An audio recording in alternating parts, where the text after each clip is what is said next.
Salam saudaraku, mari kita berdoa untuk membaca dan mendengarkan firman Tuhan dalam perayaan hari Minggu menjelang perayaan Jumat Agung hari ini. Kita berdoa. Bapa, di dalam nama Tuhan Yesus kami bersyukur kepadamu karena pada hari Minggu ini kami tetap beribadah kepadamu dalam suasana dunia yang saat ini. Berkati hambamu dan berkati sabdamu. Hanya di dalam nama Tuhan Yesus kami berdoa. Amin. Bapak Ibu sekalian, di mana saja saudara berada, firman Tuhan yang kita dengarkan hari ini dari pertama Tesalonika pasal 5, ayat 16 sampai ayatnya yang ke-22, yang berbunyi demikian. Bersukacitalah senantiasa, tetaplah berdoa, mengucap syukurlah dalam segala hal, sebab itulah yang dikehendaki Allah di dalam Kristus Yesus bagi kamu. Janganlah padamkan roh, dan janganlah anggap rendah nubuat-nubuat. Ujilah segala sesuatu, dan peganglah yang baik. Jauhkanlah dirimu dari segala jenis kejahatan. Demikianlah firman Tuhan. Berbahagialah kita yang telah mendengarkan firman Tuhan ini dan mau melakukannya dalam kehidupan kita setiap hari. Bapak Ibu saudara-saudara yang saya kasihi di dalam nama Tuhan Yesus Kristus, Shalom. Saudaraku, hari ini adalah hari Minggu kedua dalam sejarah akan mencatat bahwa ibadah yang biasanya berlangsung di gedung gereja minggu lalu dan hari ini harus berlangsung di rumah karena ancaman wabah corona yang menyerang sistem pernafasan manusia, dan karena itu pemerintah menganjurkan agar kita jaga jarak dengan sesama dan menghindari kerumunan atau keramaian. Saudaraku, tentu banyak pengalaman iman kita pada saat untuk pertama kalinya beribadah hari Minggu di rumah kita masing-masing. Lain memang rasanya, beda memang kalau kita beribadah di gedung gereja dengan liturgi lengkap dalam kebersamaan dan persekutuan dengan sesama umat beriman. Tetapi disinilah kita diingatkan, pertama, bahwa gereja yang sesungguhnya bukanlah gedungnya, tetapi gereja yang sesungguhnya adalah setiap orang percaya adalah gereja. Kedua, bahwa setiap rumah tangga Kristen adalah miniatur gereja atau gereja kecil, gereja mini, di mana dalam rumah tangga Kristen harus ada doa, harus ada ibadah, dan belajar memiliki mezbah syukur keluarga, belajar berjumpa dengan Tuhan dalam rumah tangga, dan bahwa kita selalu menyadari Tuhan mau berjumpa dengan kita di rumah kita. Ketiga, bahwa rumah kita adalah Allah yang mendirikannya, dan karena itu Tuhan dapat dijumpai dan berjumpa dengan kita di rumah kita dalam kesungguhan, dan Tuhan dapat dijumpai dan berjumpa dengan kita dalam kesungguhan di mana saja, kapan saja, dan dalam keadaan apapun kita. Keempat, bergereja pada hari Minggu di rumah bukan berarti libur. Justru kesempatan bagi kita untuk merajuk dan menganyam kembali nilai-nilai hidup berkeluarga Kristen, dan beribadah dan bergereja pada hari Minggu di rumah adalah saat bagi kita untuk menutupi semua kealpaan kita sebagai suami, sebagai istri, dan sebagai anak dalam sebuah keluarga Kristen. Kelima dan terakhir, bahwa gereja adalah lembaga, akan tetap kita butuhkan persekutuan orang-orang percaya sangat penting, dan sebuah gereja atau semua orang percaya akan merasa sangat butuh ibadah bersama, butuh persekutuan dengan banyak umat seiman. Saudaraku yang diberkati Tuhan Yesus Kristus, baiklah kita mengambil sikap hormat kepada Tuhan. Marilah kita mengambil sikap patuh pada Tuhan Dan baiklah kita mengambil sikap penyerahan diri secara total di hadapan Tuhan. Dan dalam kesungguhan, baiklah kita menerapkan kedisiplinan beribadah, kesungguhan berdoa di dalam rumah tangga kita. Agar beribadah di rumah bukan sekedar karena semata alasan wabah corona, lalu ibadah menjadi kehilangan makna. Tetapi baiklah ibadah yang kita buat di rumah adalah sebuah keharusan, sebuah kebutuhan, dan bukan formalitas. Saudaraku, mari kita tunjukkan bahwa kita butuh Tuhan dan sangat memerlukan Tuhan dalam hidup kita. Kita menyelenggarakan ibadah di rumah agar kita jangan kehilangan arah hidup. Yesus harus tetap menjadi pengemudi hidup rumah tangga Kristen kita agar kita tidak mengalami kekeringan rohani.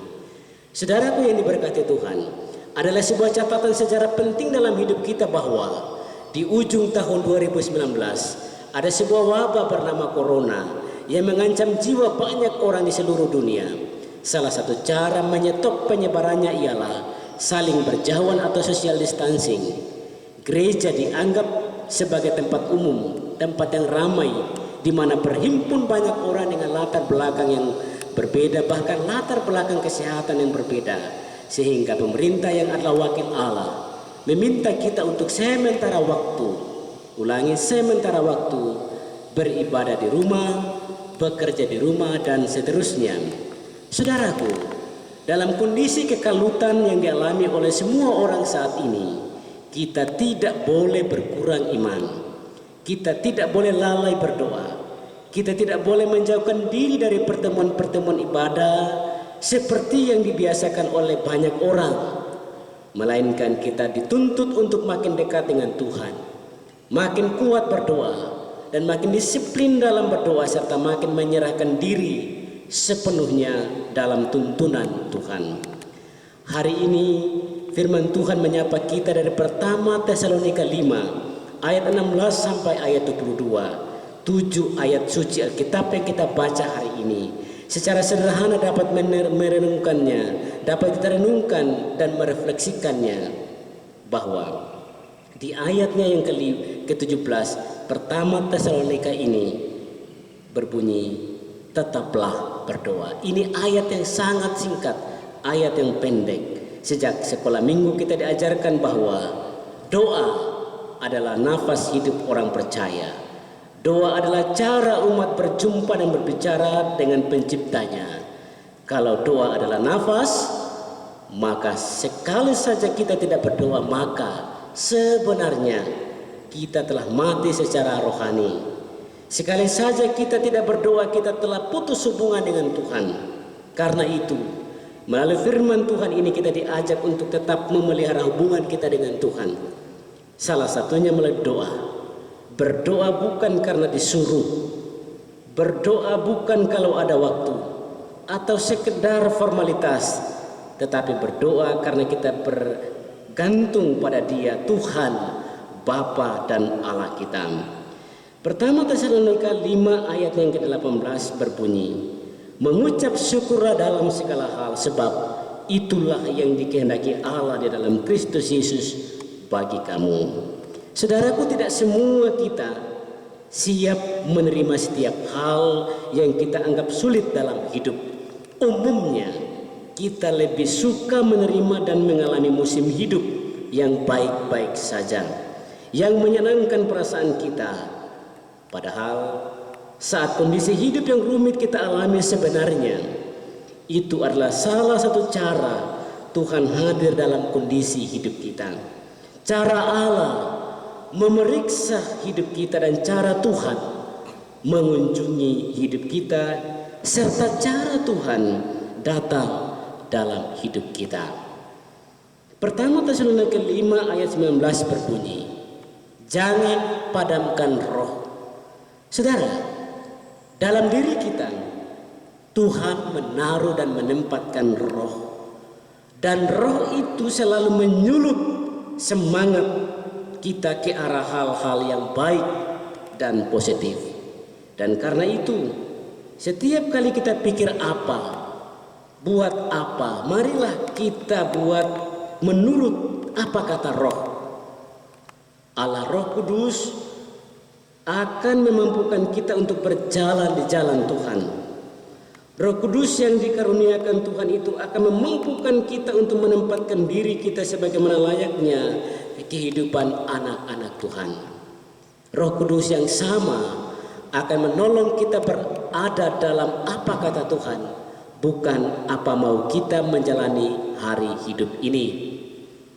Pertama Tesalonika 5 ayat yang ke-20 berbunyi, dan janganlah anggap remeh nubuat, dan janganlah anggap rendah nubuat. Saudara, tidak ada yang kebetulan terjadi dalam hidup ini. Tuhan kita di dalam nama Yesus adalah Allah yang hidup, Allah yang abadi, Allah yang kekal, dan Allah yang mendirikan langit sebagai tatahnya dan bumi adalah tumpuan kakinya. Jauh-jauh hari banyak cara Tuhan memberi alarm, tanda awas kepada kita untuk hidup tidak berseberangan dengan Alkitab.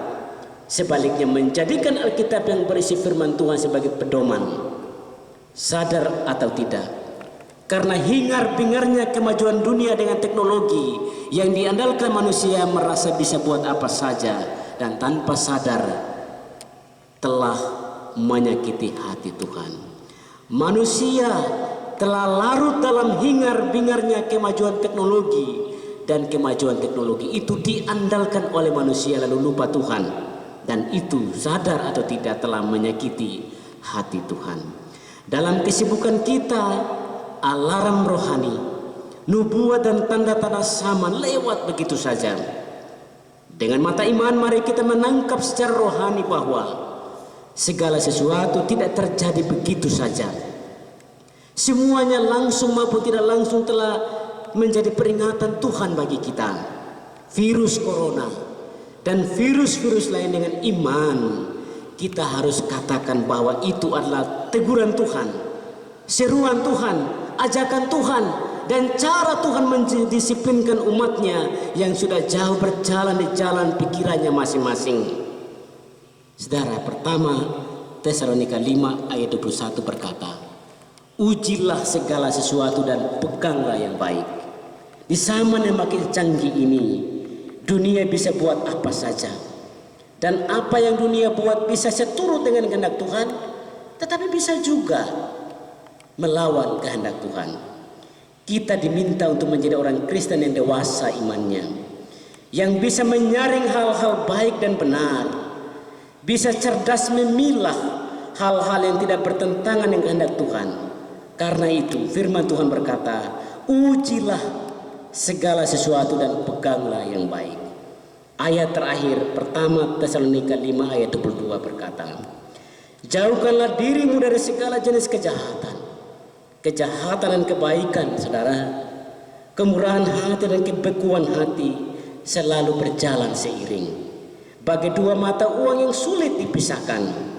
Sabda Tuhan hari ini memberi peringatan rohani pada kita untuk menjauhkan diri dari berbagai jenis kejahatan. Sebab setiap yang bengkok adalah dosa, dan dosa sangat dibenci oleh Tuhan kita. Saudara, tameng utama kita dalam bersiara di atas dunia ini adalah nama Yesus Kristus.